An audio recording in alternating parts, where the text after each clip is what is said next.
Assalamualaikum warahmatullahi wabarakatuh. Sampurasun. Kumaha kabarna barudak damang. Untuk pembelajaran kali ini mari kita simak dongeng dari Tatar Sunda. Silahkan menyimak. Budak Pahatu. Zaman baheula aya dua budak pahatu. Lancek nalalaki ari adina awewe. Ari imahna deket leuweung nu loba tangkal bubuahan nu ngadenna. Dina hiji mangsa budak teh rek ngalakupa ka leuweung. Barang datang ka leuweung tereke lanceukna naik. Ari adina ngadagoan di handap. Barang keur jongjon ngalakupa lewor aya orai sanca nyamperkeun adina anu keur diuk nyarande kana cantang. Gep orai teh ngegel kana sukuna.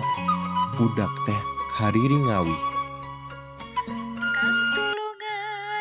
Kang tulungan, aya nu gegara nyaman, kana bitis jeung ngegelan, cinggewat kuring tulungan. Usah poe nyai, meureun sireum, ceuk lanceukna. Budak awewe teh sapanjang bisa keneh ngomong mah teu eureun-eureun ngawih menta tulung. Tapi ku lanceukna teu ditolih, samarukna sireum bae. Tangtuna leg wae budak teh diteureuy buleud sarta oraina tuluy ngaleor kan kalebah bala. Lanceukna ruaseun naker sabab adina repeh bae, teu kecet-kecet, tuluy turun. Barang datang ke handap, manehna kageteun pisan sarta nyangka yen adina dihakan orai. Tuluy dususul, tapak orai teh. Kabeneran barang datang ka hiji tempat, oraina kapanggih keur gulang-guling wae, teu bisaeun indit. Budak lalaki ngadenge manuk saur usada pokna. Cukrih, cukrih, turih ku pucuk eurih. Budak lalaki teh gancang ngalapucuk eurih sarta beteng orai diturih.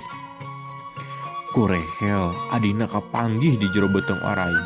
Geus maot tuluy dikedengkeun bari digeberan ku gigit kabuyutan. Geber aing kabuyutan dengan ini awak. Geber aing kabuyutan dengan ini awak. Kerenyed suku budak awewe teh usik. Pok deui lanceukna ngawih. Kerenyed deui awakna usik. Kitu bae satuluyna nepi ka hirup deui budak awewe teh.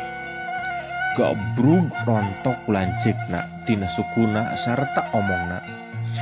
Nyai, lantaran maneh geus salamet deui, akang boga pakaulan. Rek lalayaran di leuwih sapatahuan. Saenggeus kitu, isukna tuluy eta budak teh nyieun rakit.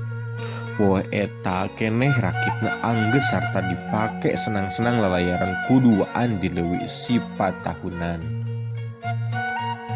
Nah, itulah akhir kisah dari dongeng Budak Pahatu. Semoga kalian bisa menyimak dengan baik dan kembali menceritakan dengan bahasa kalian sendiri di pembelajaran bahasa Sunda selanjutnya. Terima kasih. Assalamualaikum warahmatullahi wabarakatuh.